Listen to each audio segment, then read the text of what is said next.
The silence in my house had a weight to it, a physical presence that settled on the dust motes dancing in the afternoon sun and coated the arms of my favorite floral chair. It wasn't a peaceful silence. It was the hollow, echoing kind, the sort that's left behind when everyone you love has taken what they need and departed. For years, I had told myself this was the quiet contentment of a life well lived, the reward for a lifetime of service to my family. But on that particular Tuesday, as I scrubbed a stubborn pasta sauce stain from my grandson's favorite shirt, a shirt he'd left in a heap on my laundry room floor after an unscheduled, whirlwind visit, a different thought, sharp and unwelcome as a shard of glass, pierced through the fog of my denial. I wasn't a matriarch presiding over a grateful family. I was a free of charge, 24-hour convenience service. And the warranty on my patience had just expired. My name is Grace, and for 68 years, I've played the roles assigned to me: dutiful daughter, loving wife, devoted mother, and doting grandmother. My husband, Robert, passed on a decade ago, leaving me with this house, a comfortable pension, and a cavernous ache in my chest.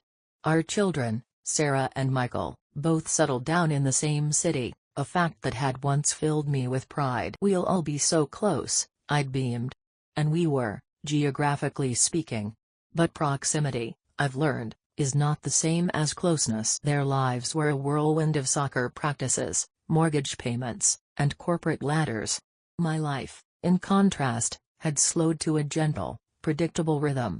I became the reliable bedrock, the ever-present anchor in the storm of their busy schedules. It started subtly. "Mom, could you possibly watch little Emily on Wednesday? Her daycare has a teacher in service day." Of course, I could. What else did I have to do? Then it was, "Mom, we're a little short for the property tax bill this month, could you spot us a few hundred? We'll pay you back." The payback rarely materialized, but the requests kept coming. I was the emergency babysitter, the short-term loan officer, the last-minute seamstress, and the keeper of family recipes they only remembered during the holidays. I convinced myself this was my purpose.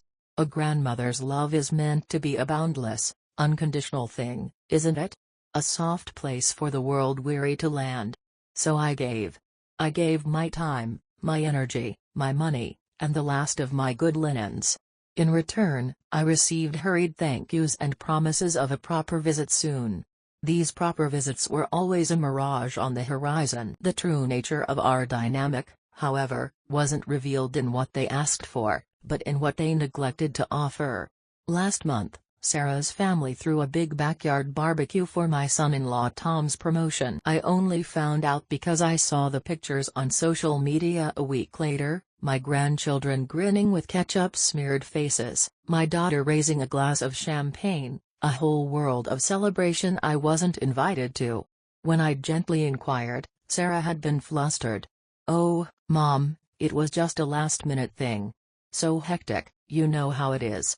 We didn't want to bother you." I wasn't a bother when they needed a babysitter on 2 hours' notice, but I was a bother to invite to a family party. The logic was as twisted as the knots in my arthritic fingers. This wasn't a one-time oversight. There was the Easter brunch I wasn't told about, Michael's son's first T-ball game I missed, the family photos taken at a professional studio where my presence was deemed unnecessary.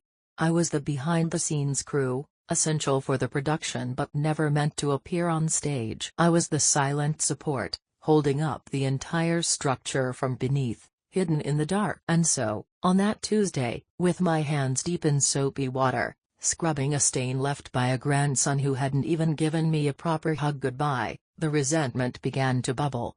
It was a slow, hot simmer that had been on the back burner of my heart for years.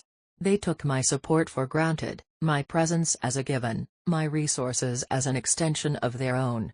They saw a function, not a person. An elderly woman in a quiet house, with nothing better to do. The phone rang, jolting me from my reverie. I dried my hands on my apron, the familiar motion calming my racing heart. It was Sarah. Her voice was bright, a little too sweet. "Hi, Mom. How are you?" she chirped, the prelude to a request. I could feel it in my bones. I braced myself.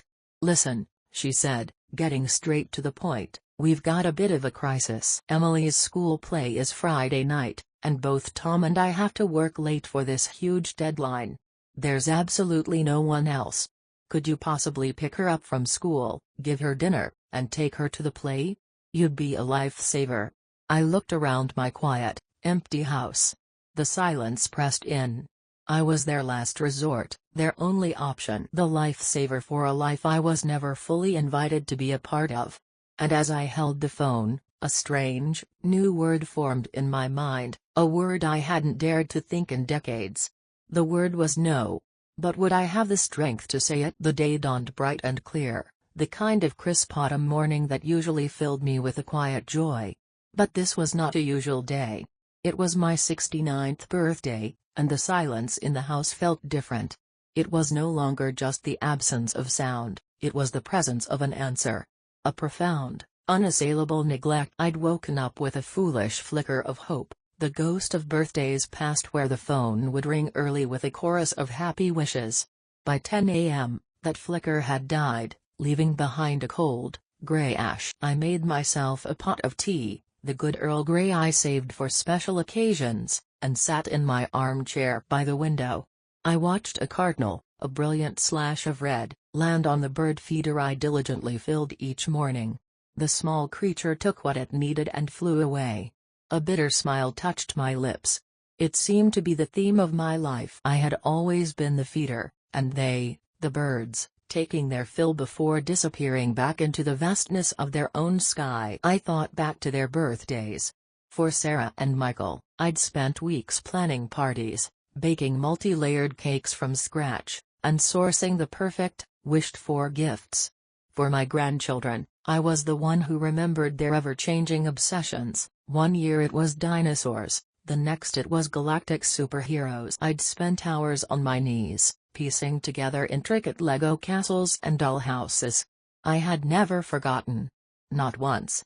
My calendar was a testament to my devotion, filled with circled dates and scribbled reminders of their special days. My own date, October 26th, remained stubbornly uncircled by anyone but me. By lunchtime, the mail had come.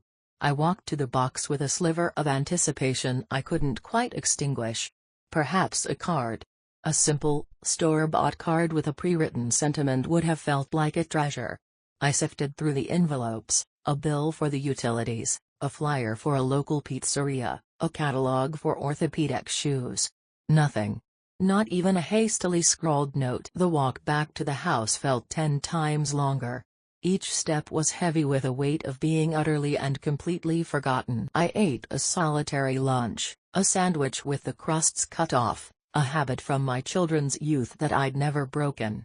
I looked at the second chair at my small kitchen table, the one Robert used to occupy. Even in his last years, when his memory was fading, he never forgot my birthday.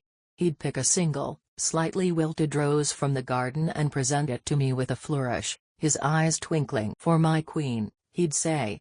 The memory brought a familiar sting to my eyes, but today it was sharper. The grief for him was mingled with a new, raw grief for myself. I was mourning the woman I had become, a ghost in her own family, a memory they no longer bothered to access. The afternoon stretched into an eternity of silence. I tried to read, but the words swam before my eyes. I turned on the television, but the cheerful chatter of the daytime shows felt like a mockery. Each tick of the grandfather clock in the hall was a hammer blow, marking another minute that I was alone, another minute they hadn't remembered. I began to bargain with the universe. A text message. Just a quick, "Happy birthday, Mom," typed out between meetings. That's all I needed. A small acknowledgement that I still existed for them. The phone remained dark and silent on the end table, a sleek black monument to their indifference. As evening approached, a desperate sort of resolve took hold. I would not wallow. I put on a dress I liked, a simple navy blue one, and did my hair. I found a single, forgotten candle from a previous celebration and stuck it into a small cupcake I'd bought from the bakery last week. I lit the candle, the tiny flame flickering bravely in the dimming light of my kitchen. I stood there, alone, the cupcake in my hand. I was supposed to make a wish. But what was there to wish for? To be loved? To be seen? To be remembered? It felt like wishing for the tide to stop turning. A wave of such profound heartache washed over me that my knees felt weak. It wasn't just about the forgotten birthday. It was the culmination of 1,000 small cuts, 1,000 moments of being pushed to the periphery. The birthday was simply the final, irrefutable proof of what I had been refusing to see. Their love was conditional. It was a transaction. They reached out when the ledger was in their favor, when they needed a withdrawal from the bank of Mom.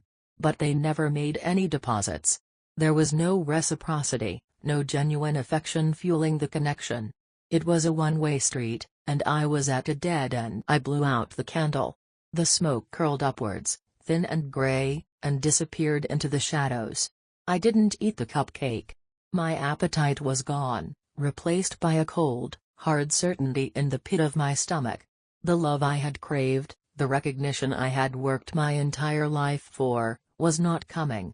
Not today, not tomorrow. They didn't just forget my birthday, they had forgotten me. Just as I was washing my face, preparing for bed, my phone finally buzzed. My heart gave a pathetic little leap.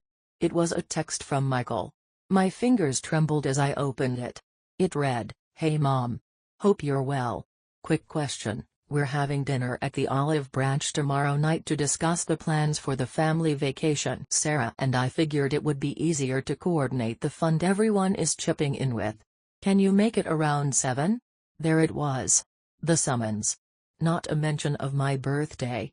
Just a call to a meeting where, undoubtedly, I would be asked for money.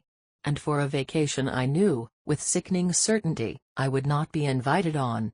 The cold certainty in my gut hardened into something else entirely. It felt like steel. The Olive Branch was one of those chain restaurants that aimed for a rustic Italian farmhouse feel but landed somewhere closer to a theatrical set. The lighting was dim, the music was aggressively cheerful, and the scent of garlic bread hung heavy in the air. I arrived exactly at 7, my purse clutched in my hands like a shield. I saw them in a booth in the back, Sarah and her husband Tom, Michael and his wife, Karen. My 4 grandchildren were conveniently absent, farmed out to other sitters for the evening, I presumed. They were laughing about something, their heads close together. They didn't see me approach. For a moment, I was an outsider looking in on a happy family, and a pang of my old longing hit me. Then I remembered why I was there. "Hello, everyone," I said, my voice steadier than I expected. The laughter cut off. 4 pairs of eyes swiveled to me. "Mom. You made it," Sarah said, sliding over to make room. Her smile was bright, but it didn't reach her eyes. I sat down on the sticky vinyl seat. The usual pleasantries were exchanged. How was I? How was work? Wasn't this weather something? It was all a preamble, a nervous shuffling of feet before the main event. A young waitress came and took our drink orders. I asked for a water with lemon. Everyone else ordered wine.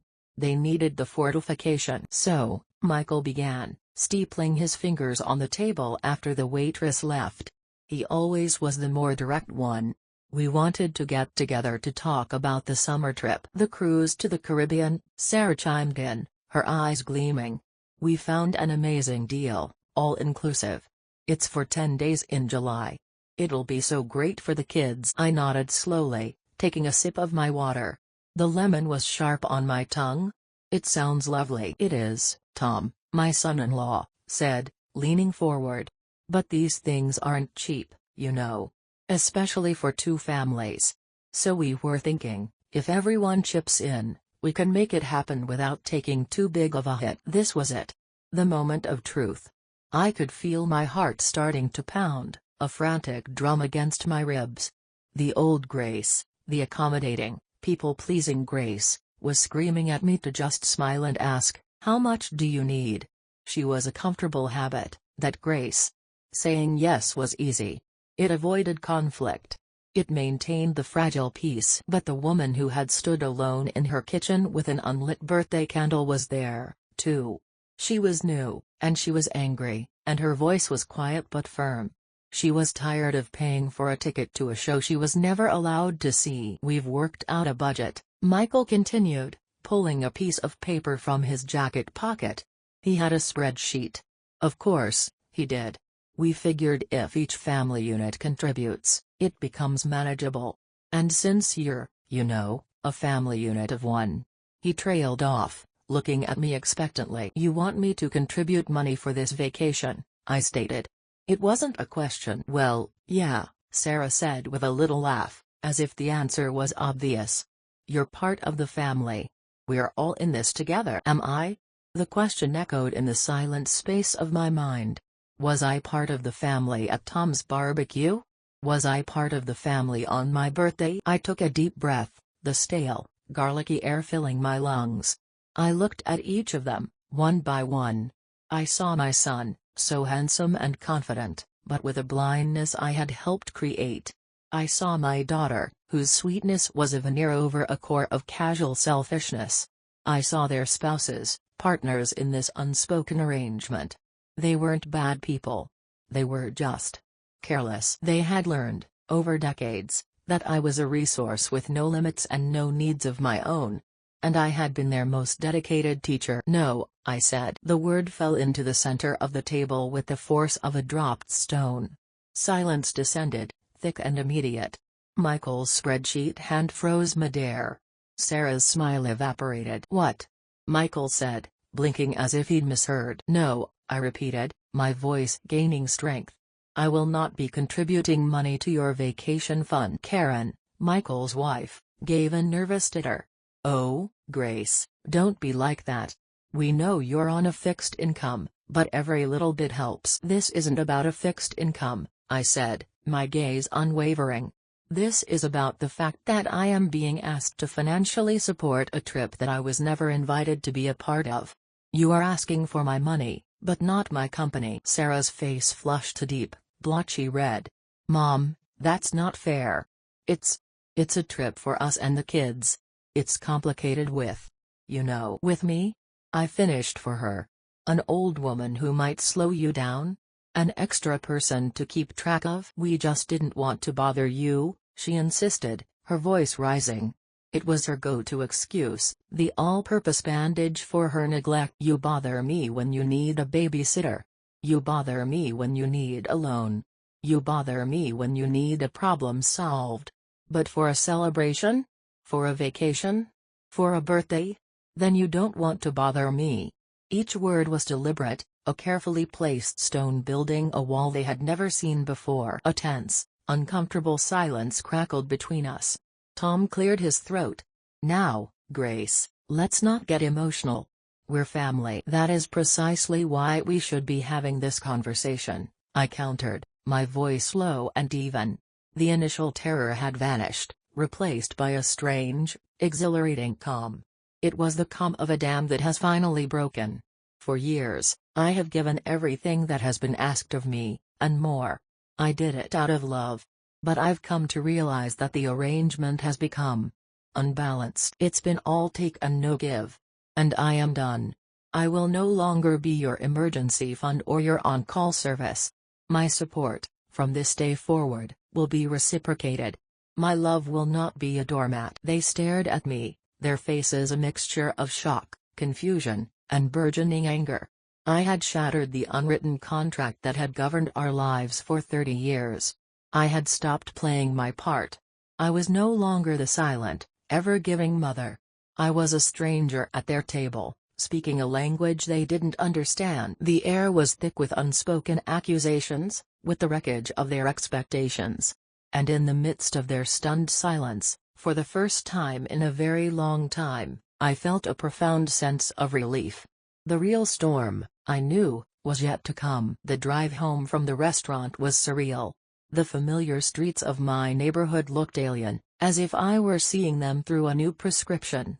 The knot of anxiety that had lived in my stomach for years had been replaced by a hollow, vibrating space. It was the terrifying, exhilarating emptiness of a newly cleared field. I had finally said the things that had been festering in my heart, and now, in the aftermath, I was alone with the echo of my own words. I walked into my quiet house. The silence that greeted me was different now. Before, it had been a lonely silence, a space defined by the absence of others. Tonight, it felt like my own. A silence I had chosen. A territory I had reclaimed. I didn't turn on the television or the radio. I sat in my floral armchair, the one Robert had always teased me about, and let the quiet settle around me. The backlash began the next morning.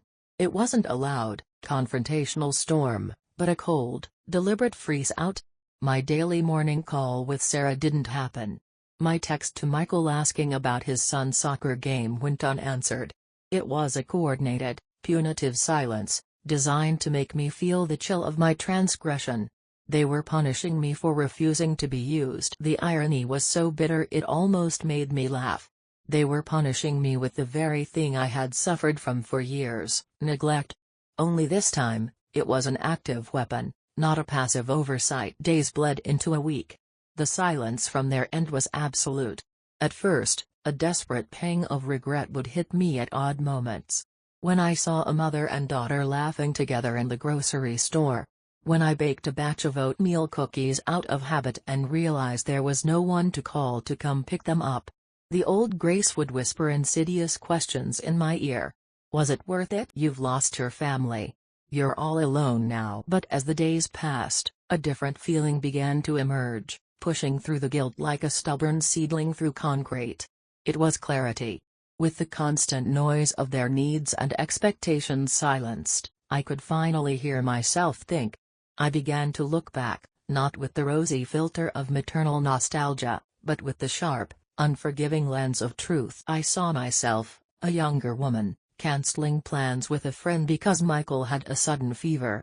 I saw myself dipping into my and Robert's modest savings to pay for Sarah's car repairs, telling him it was a loan we both knew would never be repaid. I saw myself spending my first Christmas alone after Robert died, because both my children had decided to go on ski trips with their in-laws, assuring me that they would make it up to me.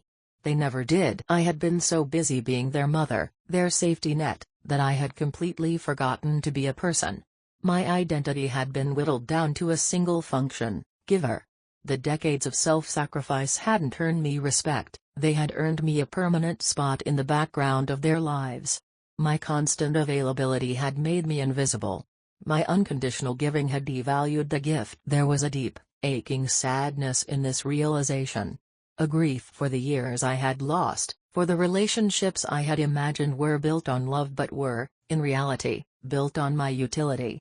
But beneath the sadness, there was also a nascent sense of freedom. I was no longer chained to the telephone, waiting for a call that was always a request. I was no longer obligated to arrange my days around their potential emergencies. The unspoken chains that had bound me to that role, the fear of their disapproval, the guilt of saying no, had been shattered by my own hand. One afternoon, I went through my photo albums. I saw pictures of myself as a young woman, before marriage, before children. I was vibrant, laughing with friends on a beach, holding a diploma, standing proudly beside my first car. There was a light in my eyes, a spark of independence and self-possession. Where had that woman gone? She hadn't died. She had been buried, layer by layer, under the needs and wants of others. I closed the album. The isolation was real. The hurt was profound. But I was not broken. I was fallow. A field that had been overfarmed and was now being allowed to rest. The silence was no longer an enemy. It was a space to heal, to reflect, to rediscover the woman who had been buried for so long. For the first time, I wasn't thinking about what my children needed from me. I was beginning, tentatively, to ask myself a question I hadn't considered in nearly 40 years: what do I need? The answer was still unclear, but the act of asking the question felt like the first ray of dawn after a long, dark night. The decision didn't come in a flash of lightning, but as a slow, dawning realization over several quiet mornings. The house, once my pride and joy, the epicenter of family life, now felt like a mausoleum. It was too big, filled with rooms I never entered and memories that now brought more pain than comfort. The sprawling yard that Robert had so lovingly tended was becoming a burden, its upkeep a constant, nagging chore. The house was built for a family that no longer valued its foundation. It was time for a change. A radical one. My first call was not to a realtor, but to my lawyer. Arthur Pendleton was a kind, sharp man in his 70s who had handled Robert's will and had always treated me with a gentle, old-fashioned courtesy. I sat in his plush office, surrounded by the scent of old leather and paper, and laid everything out. I didn't get emotional. I spoke with the calm precision of a woman who had finally seen the full picture.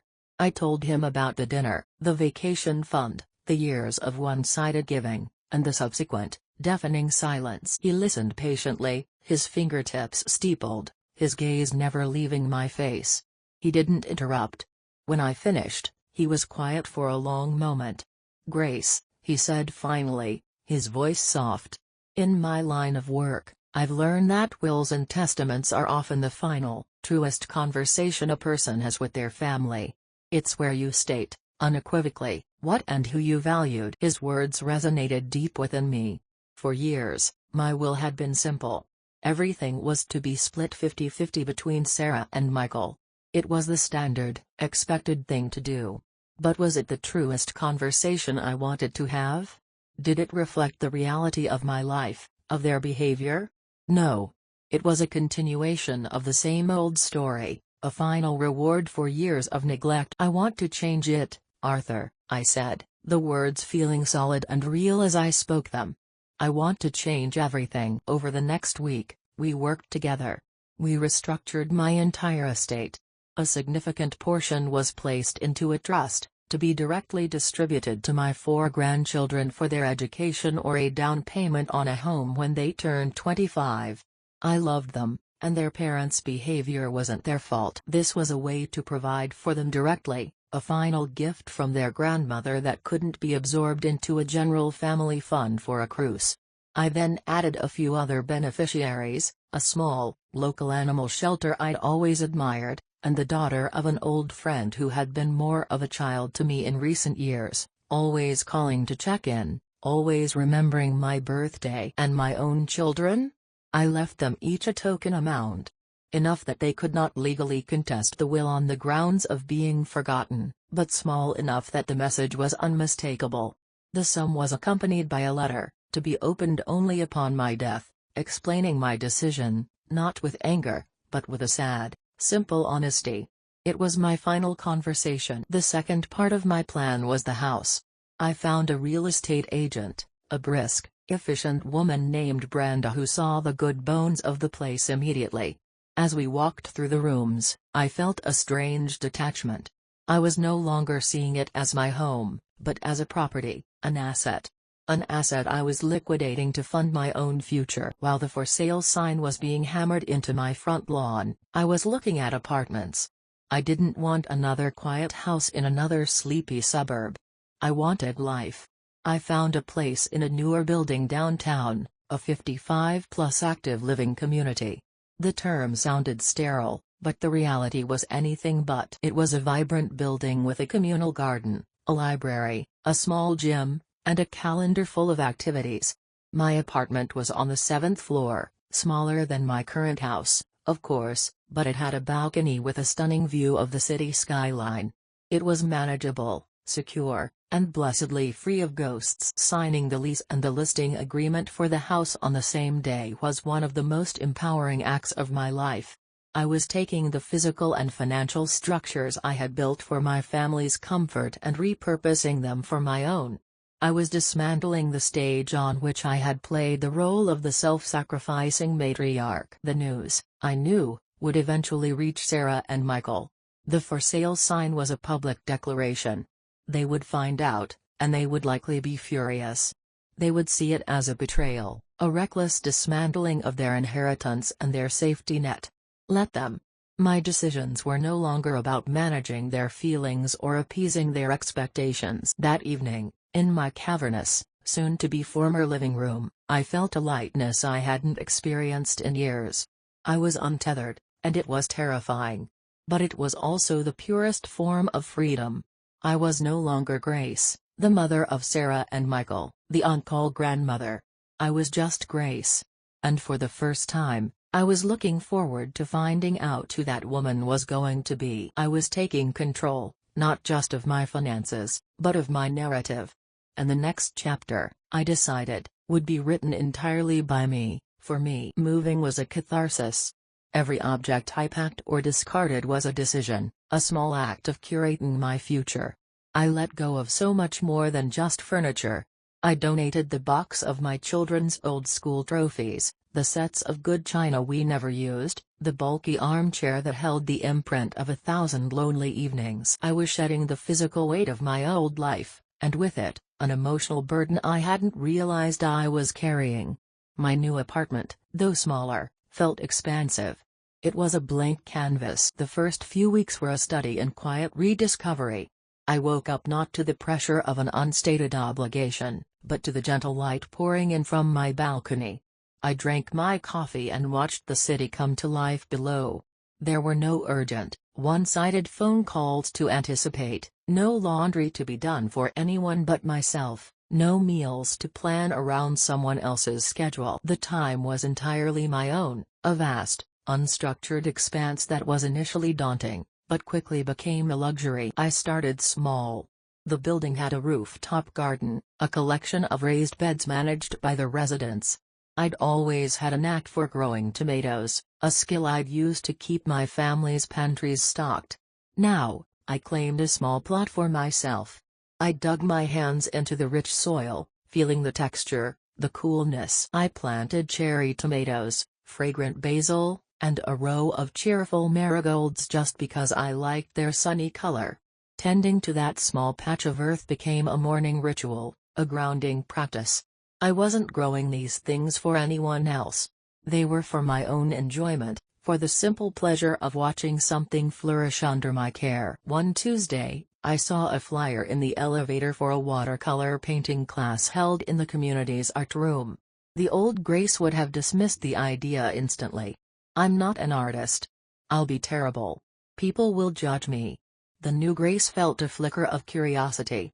So what if I'm terrible? She thought. I walked into the class with my heart fluttering nervously. It was a small group of women, all around my age, their faces a mixture of concentration and quiet joy. The instructor, a gentle woman named Clara, showed us how to mix colors, how to let the water guide the pigment. My first attempts were clumsy, a mess of muddy blues and greens. But no one laughed. Instead, the woman next to me, a lively lady with bright pink glasses, leaned over and whispered, "Don't you just love how the colors bleed into each other? It's like a happy accident." I did love it. I loved the lack of pressure, the focus required, the way an hour could slip by without me noticing. I started going every week.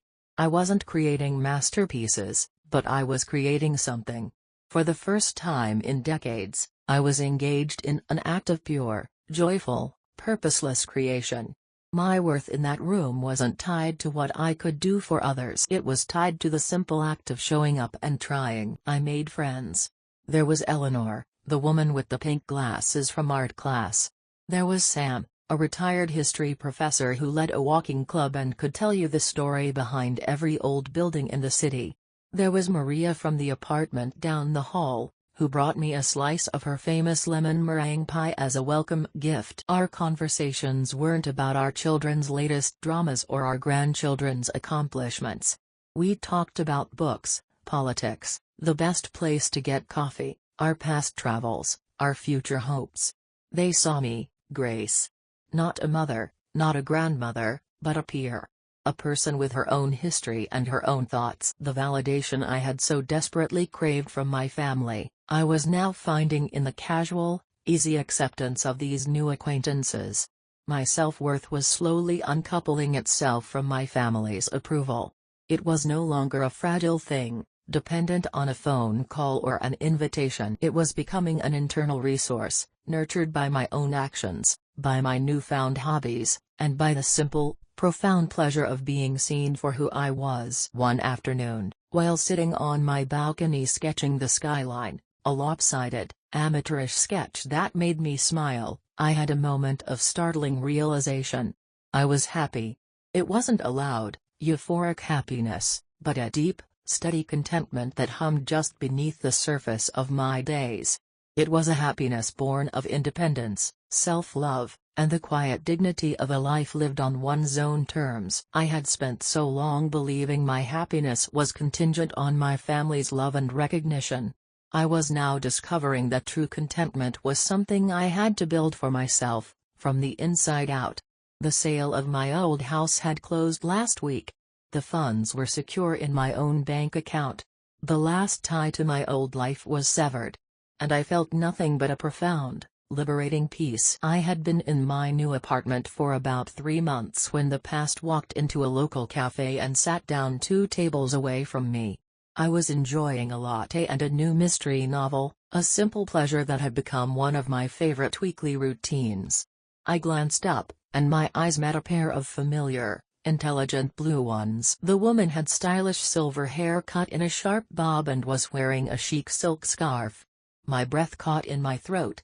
It couldn't be Eve, I whispered, though she couldn't possibly have heard me. Her head tilted, a look of confusion on her face that slowly melted into stunned recognition. Grace? Grace Abernathy? Is that really you? Eve Shaw. We had been inseparable as girls, partners in crime from elementary school through our high school graduation. We'd shared secrets, dreams, and a passionate belief that we would one day take the world by storm. But life, as it does, had intervened. I married Robert and settled into domestic life. She'd gone off to a university in California and then, as I'd heard through the grapevine years ago, had moved to Europe for a career in international business. I hadn't seen her in nearly 50 years. She stood up and walked to my table, her smile wide and genuine. "My God," she said, pulling me into a warm, surprising hug. "I don't believe it. I just moved back to the city 2 months ago to be closer to my brother." The coincidence was so staggering it felt like fate. We sat for the next 2 hours, the coffee growing cold in our cups, as the decades between us melted away. We caught each other up on the broad strokes of our lives, my marriage to Robert, my children, his passing, her high-powered career, a marriage that had ended amicably years ago, her decision to retire back where she started. There was an ease between us that I hadn't realized how much I missed. With Eve, there was no pretense. She had known me before I was a mother or a grandmother. She knew the girl who had dreamed of being a journalist, who had a fiery spirit and a quick laugh. "So, what about your kids?" she asked, her gaze direct and perceptive. "Are you enjoying being the grand dame of the family?" I hesitated. With my new friends in the building, I had kept the details of my family's situation vague. It felt too raw, too personal. But with Eve, it was different. I found myself telling her everything. The silent support, the forgotten birthday, the disastrous dinner at the Olive Branch, the decision to sell the house and change my will. I laid it all bare, the whole sorry, frustrating story. I expected judgment, or perhaps pity. Instead, she listened with an intensity that made me feel truly heard. When I finished, she reached across the table and placed her hand over mine. Her hand was warm and strong. "Good for you, Grace," she said, her voice firm. "Good for you for finally choosing yourself." Tears pricked my eyes. It was the validation I didn't even know I was seeking. It wasn't pity. It was respect. Admiration. "You have no idea how hard it was," I confessed, my voice thick with emotion. "There's this guilt that eats at you, this feeling that you're a terrible mother for setting boundaries." "Nonsense," Eve said dismissively, but kindly. "That guilt is a tool, installed in us from birth, to keep us quiet and compliant. You didn't abandon your family. You abandoned a role that was killing you. There's a world of difference. You taught them that your love and your resources were an infinite, unconditional well. And when you finally told them the well was dry, they got angry. That's not on you. That's on them." Her words were like a key, unlocking the last of the rusty shackles of guilt around my heart. She saw the situation not through the complicated, messy lens of family obligation, but with the clear, sharp perspective of an outsider who valued strength and self-worth. She didn't see me as a failed mother, she saw me as a woman who had reclaimed her power. Our friendship reignited as if no time had passed at all. We met for coffee, went to museums, took long walks along the riverfront, and joined a classic film club together. Eve's friendship was a revelation. It was a relationship built on mutuality. She would call me just to share a funny story. I would invite her over, and she would insist on bringing dessert. It was an easy, balanced dance of give and take. There were no hidden ledgers, no unspoken expectations. Her presence in my life highlighted the profound dysfunction of my family relationships. A true connection wasn't an obligation, it was a joy. It wasn't about what you could get from someone, it was about what you could share with them. Eve's friendship didn't replace my family, but it filled a different, essential space, the space for a relationship between equals. One sunny afternoon, as we were leaving a matinee, Eve linked her arm through mine. "You know, Grace," she said thoughtfully, "you didn't lose a family. You just gave them an opportunity to find you again, but on new terms. The question is, will they be smart enough to take it?" Her question hung in the air, a reminder that while I had built a new life, the old one was still out there, its story unfinished. But for now, walking in the sunshine with a true friend, I felt whole in a way I hadn't thought possible. It happened on a quiet Thursday afternoon. The doorbell to my apartment rang, a sharp, unfamiliar sound in my peaceful routine. My visitors were usually friends from the building who would call up from the lobby first. My heart gave a little jolt of apprehension. I walked to the door and looked through the peephole. My breath hitched. It was Sarah and Michael. Standing behind them, looking small and uncertain, were my two oldest grandchildren, 15-year-old Lily and 14-year-old Ben. It had been nearly 5 months. 5 months of absolute, unbroken silence. I hadn't seen or spoken to them since that night at the restaurant. My hand hovered over the doorknob. Part of me, the old, wounded part, wanted to keep the door shut, to give them a taste of the exclusion I knew so well. But the stronger, calmer part of me knew that wasn't the answer. I had built my walls, now they had to learn how to approach the gate. I took a deep breath and opened the door. They looked different. Sarah had dark circles under her eyes, and Michael's usual confident posture was slightly stooped. They looked tired and, to my surprise, nervous. "Mom," Sarah said, her voice barely a whisper. Can we come in?" I stepped aside, holding the door open. "Hello, Sarah." "Michael." "Hello, Lily, Ben." I made a point of acknowledging the children, who both mumbled a shy hi, Grandma. They entered my apartment, their eyes sweeping around the unfamiliar space. I could see the surprise on their faces. They had probably imagined me in a sad, lonely little room. Instead, they saw a bright, clean space filled with light, my amateur watercolor paintings framed on the wall, and a balcony bursting with green plants. This was not the apartment of a woman wasting away in regret. We stood in an awkward silence for a moment before I gestured to the small sofa. "Please, sit down." Sarah and Michael perched on the edge of the couch as if it might eject them. The children remained standing near the door, clutching their phones like talismans. "This is a nice place," Michael said, clearing his throat.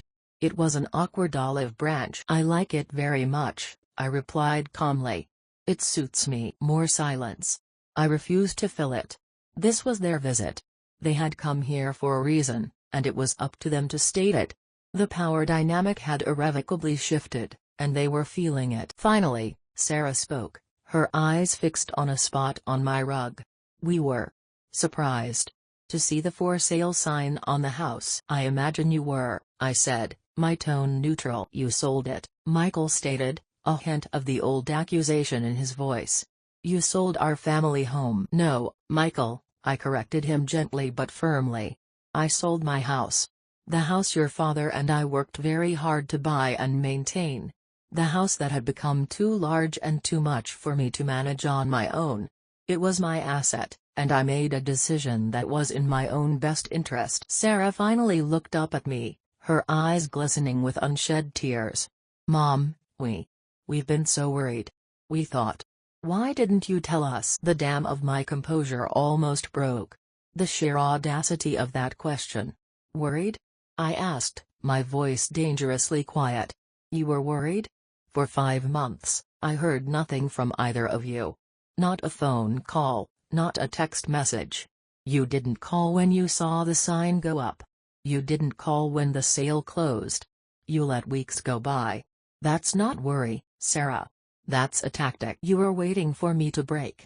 You were waiting for me to come crawling back, begging for forgiveness for the crime of saying no to you. She flinched as if I'd slapped her. Ben and Lily looked at their parents with wide, questioning eyes. This was clearly a version of the story they had not heard. We were hurt, Michael mumbled. You attacked us. No, I said, leaning forward slightly. I stated a fact. I told you I would no longer be a bank and a service provider without being treated like a person. I told you that my love was not for sale. I expressed years of pain and disappointment. And in response, you cut me off completely. You tried to punish me with silence. Tell me, did either of you call to wish me a happy birthday last October? The flush that spread across both their faces was all the answer I needed. I didn't think so, I said, settling back in my chair. I have spent the last 5 months building a new life for myself. A life where I am respected. A life that is filled with joy and friendship and purpose. A life that does not revolve around waiting for your next request. I have changed, and the old rules no longer apply. I will always love you, you are my children. But I will no longer tolerate being treated as a tool for your convenience. I will not be an invisible accessory to your lives. I looked past them to my grandchildren, who were now listening intently. And I want my grandchildren to know that their grandmother loves them very much, but that she is also a person who deserves dignity and respect. That is the most important lesson I can teach any of you. The air in the room was thick with the weight of unspoken things, of years of complacency crashing against this new, unbreachable reality. Sarah was openly crying now, quiet, defeated sobs. Michael looked stunned, as if he was truly hearing me for the first time. They had arrived expecting the old Grace to relent, to forgive and forget, to restore the comfortable order of things. But the old Grace was gone. In her place was a woman who knew her worth, who had drawn a line in the sand not with anger, but with the unbreakable strength of self-respect. They could either learn to cross that line with respect, or they could remain on the other side. The choice was, for the very first time, entirely theirs. In the days that followed their visit, a profound sense of peace settled over me. It wasn't the giddy peace of victory, but the quiet, deep peace of resolution. The confrontation had been draining, but necessary. It was the final lancing of a wound that had been festering for years. For the first time, I felt truly free from the guilt that had been my constant companion for so long. I sat on my balcony, a cup of chamomile tea warming my hands, and reflected on the journey of the past few months. I realized that my biggest mistake over the years hadn't been my generosity, but my silence. I had allowed my children to believe that my endless giving was effortless, that my well of time and energy and money had no bottom. I had allowed them to believe that my lack of protest was a form of consent. Every time I'd silently absorbed a slight, every time I'd said it's no bother when it truly was, I had been teaching them how to treat me. I had been an active, albeit unwilling, participant in the creation of my own invisibility. The price of that silence had been my own happiness, my own sense of self. I had paid it willingly for decades, believing it was the cost of being a good mother. But it was a false bill of goods. A good mother doesn't erase herself, she models strength, dignity, and self-respect for her children. By finally speaking out, by refusing to be a silent partner in my own diminishment, I hadn't destroyed our family. I had given it its only chance to become a healthy one. My act of setting boundaries, selling the house, changing my will, stating my needs, wasn't an act of revenge. It was an act of reclamation. I was reclaiming my identity, my resources, and my right to a life of my own choosing. I understood now that true love does not require self-annihilation. It thrives on mutual respect. My silence had been misinterpreted as agreement, my passivity as permission. By breaking that silence, I had finally taken back control of my own narrative. My friendship with Eve continued to be a source of immense joy. We went to a jazz concert in the park, packing a small picnic of cheese, crackers, and wine. As we sat on a blanket under the stars, the music washing over us, I told her about the visit from my children. "So, the prodigal children returned," she said, taking a sip of wine. "How did it feel?" "It felt final," I said thoughtfully. "Like closing a book." I said what I needed to say, without anger, just with truth. And I realized that I'm not responsible for their reaction. I'm only responsible for my own peace. "And that, my dear Grace," Eve said, raising her glass to me, "is the definition of freedom." I finally felt liberated from the emotional weight I had carried. I no longer woke up with a knot of anxiety, wondering if and when they might call. My happiness was no longer contingent on their approval or attention. It was built on a solid foundation of my own making, my new home, my fulfilling hobbies, my genuine friendships, and my newfound peace with myself. I had learned that silence is not always golden. Sometimes, it's the rust that corrodes your own soul. My voice, once lost in the chorus of other people's needs, was finally my own again. It was quieter, perhaps, than it had been in my youth, but it was clearer and more resonant than ever before. I had learned to speak my truth, and in doing so, I had found a tranquility that no amount of dutiful silence could ever have provided. The past was no longer a weight I dragged behind me, but simply a story I had survived.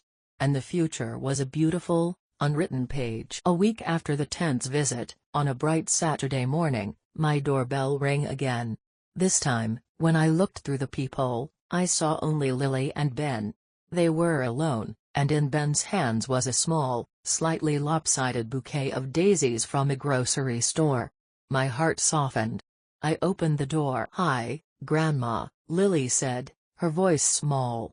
She wouldn't meet my eye. Ben awkwardly pushed the flowers towards me. "These are for you," he mumbled, his cheeks turning pink. "We used our own money." I took the flowers, my throat tight with emotion. "Thank you, Ben."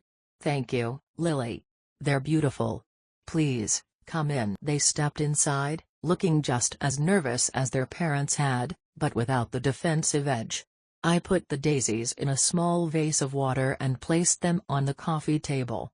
They were the most beautiful bouquet I had ever received. We sat in a comfortable silence for a moment before Lily took a deep breath and looked at me directly. Her eyes were so like Sarah's, but with a clarity and sincerity that took my breath away. "Grandma," she began, "we wanted to say, we're sorry." Ben nodded in agreement, looking at his hands. "We heard what you said to Mom and Dad. We didn't know. We just got used to things, I guess," Lily continued, her voice trembling slightly. "Mom would say let's call Grandma to watch you, or Dad would say Grandma can help with that, and we never really thought about what you were doing or if you even wanted to. We were selfish. And we're sorry we never remembered your birthday. That was really bad of us." A single tear escaped my eye, and I quickly wiped it away. This was not the coerced, defensive apology I might have one day gotten from my children. This was real. It was the unprompted remorse of a younger generation that had been given a chance to see the world through someone else's eyes. "Thank you," I said, my voice thick. "That means more to me than you will ever know." "We want to be better," Ben said, finally looking up. Can we still visit you? Not because we need anything. Just to visit." "I would love that more than anything," I said, a genuine, unburdened smile spreading across my face. And so, a new beginning started, not with a dramatic reconciliation, but with a handful of daisies and a quiet, sincere apology. My relationship with Sarah and Michael remained strained. They began to call, tentatively at first. The conversations were stilted, filled with the things we couldn't yet say to each other. But they were calling without asking for anything. It was a start. I knew the road to healing would be long and perhaps never fully completed. I had forgiven them, but I had not forgotten the lessons I had learned. The boundaries I had erected were there to stay, not as walls to keep them out, but as fences to ensure healthy distance, to protect the new life I had so carefully built. My days settled into a new, joyful rhythm. I had my painting classes, my gardening, My long walks with Eve. My grandchildren started visiting every other Saturday. We didn't do much, we'd play cards, watch an old movie, or I'd teach them how to make Robert's famous spaghetti sauce. They would tell me about school, their friends, their dreams. They asked me questions about my life, about the woman I was before I was their grandmother. They were getting to know me. And in their eyes, I saw not a convenience, but a person they loved. I had found my peace. It wasn't in a grand family reunion or a dramatic reversal of fortunes. It was in the quiet moments, the satisfaction of a well-tended tomato plant, the shared laughter with a dear friend, the warmth of a grandchild's hand in mine, offered freely, with no strings attached. I had learned that a life of service is only noble when it is a choice, not an expectation. I had learned that my value was not determined by my utility to others, but by my own inherent dignity. By choosing myself, by demanding respect, I hadn't lost a family, I had given them the map to find me again, to build a new relationship based on the only thing that truly matters, genuine, reciprocal love. Standing on my balcony, looking out at the vast, glittering city, I felt a profound sense of contentment. I was Grace. And I was finally home,